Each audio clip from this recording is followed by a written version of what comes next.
গত সরকারের এমপি ও মন্ত্রী থাকাকালীন সাবেক স্বাস্থ্যমন্ত্রী জাহিদ মালেক নিজ এলাকা মানিকগঞ্জে গড়ে তোলেন সম্পদের পাহাড়। গ্রামে তৈরি করেছেন অভিজাত বাড়ি, বিশাল শুভ্র সেন্টার ও ঢাকা আরিচা মহাসড়কের মানিকগঞ্জের বাস স্ট্যান্ডের কাছে বহুতল ভবন, মেডিকেল হাসপাতাল সহ বিভিন্ন নিয়োগ, বদলি, সরঞ্জামাদি, ওষুধ বাণিজ্য করে শত শত কোটি টাকা হাতিয়ে নেয়। নিজস্ব বাহিনী দিয়ে সাধারণ মানুষকে নির্যাতনের অভিযোগ রয়েছে তার বিরুদ্ধে।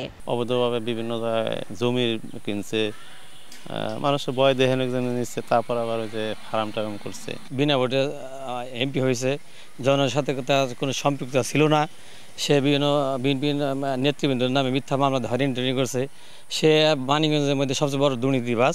আমরা বাড়ি বলকার লোক, আমাকে চিনে নাই, আর উনি বলছে দেশে গরিব মানুষ নাই।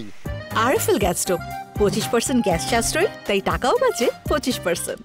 এরই মধ্যে আদালতের নির্দেশে জাহিদ মালেকের সব ব্যাংক হিসাব ও লেনদেন বন্ধ করা হয়েছে। তবে তার অবৈধ অর্থ জব্দ করে সরকারি কোষাগারে জমা করার দাবি নাগরিক সমাজের প্রতিনিধিদের। সরকারের উদ্যোগ নেওয়া দরকার, যে আইন বহির্ভূত যে সম্পদগুলো রয়েছে সেই সম্পদগুলো রাষ্ট্রীয় কোষাগারে আনা দরকার। সাধারণ মানুষ, নিরীহ মানুষ যারা রয়েছে তাদের উপরে যে বল প্রয়োগ করা হয়েছে, তাদের যে নির্যাতন জুলুম করা হয়েছে, এরও দ্রুত বিচার হওয়া দরকার। 2008 সালে প্রথমবার সংসদ সদস্য নির্বাচিত হন জাহিদ মালেক। এরপর দুই মেয়াদে স্বাস্থ্যমন্ত্রী ছিলেন। দুর্নীতির টাকায় নামে বেনামে প্রায় 12টি ব্যবসা প্রতিষ্ঠান নির্মাণ করেছেন তিনি। প্রথমবার সংসদ সদস্য নির্বাচনের পর থেকে এ পর্যন্ত তার সম্পদের হিসাব বেড়েছে 11 গুণ।